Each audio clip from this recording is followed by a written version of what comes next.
Pas shpalljes së rezultateve përfundimtare të zgjedhjeve të nënshkurtit, skenari më real për formimin e qeverisë po konsiderohet që lëvizja vetëvendosje si partia fituese, Nisma Social-Demokrate që ka fituar 3 deputet të komunitetet jo serbe të formojnë qeverinë e pakicës me 61 deputet. Sipas politologut Sep Bytyçi, të gjitha kombinatorikat ekzistojnë që partia e Albin Kurti të formojë qeverinë, derisa shprehet më skeptik që një gjë jo të ndodhë nga partitë e tjera. Në bazë të rezultatet përfundimtar të zgjedhjeve, lëvizja vetëvendosje, të cilës ju kishte bashkuar dhe Alternativa dhe Lëvizja Guxo, ka fituar 42.3%, PTK-ja 20.95%, LTK-ja 18.27%, si dhe AAK dhe Nisma 7.06%. Sipas kësaj, lëvizja vetëvendosje ka fituar 48 deputet, PTK-ja 24 deputet, LTK-ja 20 deputet, AAK Nisma 8 deputet, si dhe komunitetet jo shumicë 20 deputet. Bytyçi për KP thotë se në bazë të këtyre numrave, sipas të gjitha gjasave, qeveria e ardhshme do të formohet nga lëvizja vetëvendosje, Nisma dhe komunitetet jo serbe.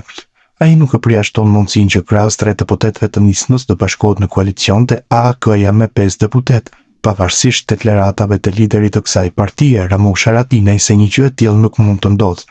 Bytyçi është më skeptik për një bashkëpunim mes LVV-s dhe 2 partive të tjera më të mëdha, PTK ose LDK.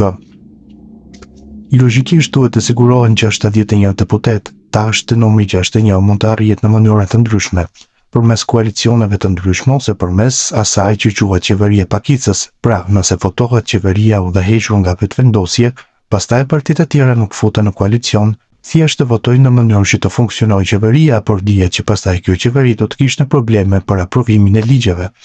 Mirë po, numrat ekzistojnë që ka permutacione të ndryshme që të bëhet një koalicion të paktën me 61 deputet. E kemi shembull Nisma me 3 deputet që mund të çojë numrin deri në 61. E kemi AAK-n, por dhe partitë të tjera. Pra do të zgjidhet një nga këto permutacione që e dërgon numrin në 61. Sipas traditës politike që njihet edhe në politikologi, ajo që ndodh është që zakonisht të shkohet me partinë më të vogël të mundshme dhe që në këtë rast i bie që të jetë Nisma, dhe që sipas të gjitha gjasave mundësitë janë më të mëdha për këtë koalicion, thekson Bytyçi.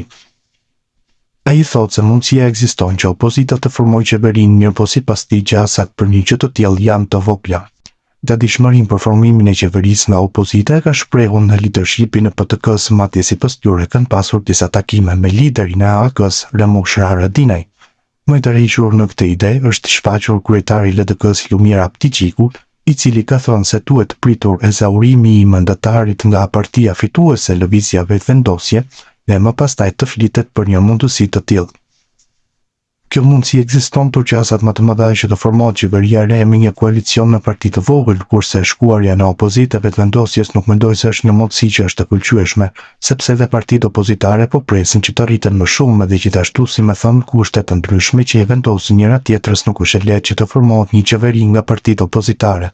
Ajo mundësi ekziston sepse ka pretendime të vazhdueshme për formimin e qeverisë nga opozita, por ende është herë të flitet për një opozitë të tillë konkretisht sepse ekzistojnë numrat kombinatorika që vetëvendosje të formojë qeverinë. Përderisa nuk ndodh ajo dhe nëse për çfarë do arsye vetëvendosje e sheh më të volitshme të shkojë në opozitë, ndoshta do të shkojë në opozitë, mirë po nuk e shoh shumë të mundshme këtë opsion, shton Bytyçi. KQZ ka shpallur rezultatet përfundimtare të dje më 15 mars. Hapi tjetër pas shpalljes së rezultateve është certifikimi i tyre me të cilin dhe nisin afatet zyrtare për konstituimin e kuvendit të përformimin e qeverisë. Në anën tjetër, politologu Sep Bytyçi për Kosova Press flet dhe për mesazhet që i dha shefi i NATO-s Mark Rutte gjatë vizitës së tij në Kosovë. Sipas tij, vizita Rutte në Kosovë mund të shijojë si një mesazh për stabilitet në vend dhe rajon. Deklarimin e Ruttes për arritjen e një kompromisi mes Kosovës dhe Serbisë, ai e sheh më shumë si nevojë që përmes kompromiseve politike të zgjidhen mosmarrëveshjet në rajon. Mendoj se mesazhet e tij janë në linjë me atë që ka ndodhur dhe më herët, ku vazhdimisht bëhet thirrje për kompromis, edhe vetë vizita e tij mund të shihet si një mesazh për stabilitet, për përkushtimin e NATO-s për stabilitetin në rajon, por gjithashtu edhe për nevojën për kompromise politike në mënyrë që të zgjidhen mosmarrëveshjet përmes dialogut. Mirë po nëse flasim për stabilitetin në rajonale, ajo që duhet të vëzhgojmë është situata në Serbi, jo shumë dialog mes Kosovës dhe Serbisë. Nëse është diçka që prodhon jo stabilitet, është situata e brendshme në Serbi, thekson Bytyçi. Krahas kësaj ai thotë se Ballkani Perëndimor po ballafaqohet me sfidat e sigurisë derisa përmend situatën në Bosnjë-Hercegovinë dhe protestat madhore në Serbi. Sipas tij edhe Rusia mund të prodhojë ndonjë krizë në rajon. Fatmirësisht pati një reagim ndaj veprimeve të fundit të Dodik dhe nga sekretari i shtetit Rubio, por dhe vizita e sekretarit të NATO-s Rutte ishte një mesazh i fortë. Mirëpo përpjekjet e Dodik, përpjekjet e presidentit Vučić për të minuar shtetet e rajonit, kriza e brendshme në Serbi që mund ta çojë në një situatë ku shembull regjimi në Serbi shkakton krizën në rajon për të krijuar unitet të brendshëm. Gjithashtu dhe tërmërimi i Rusisë kohëve të fundit mund të prodhojë një situatë krize në rajon.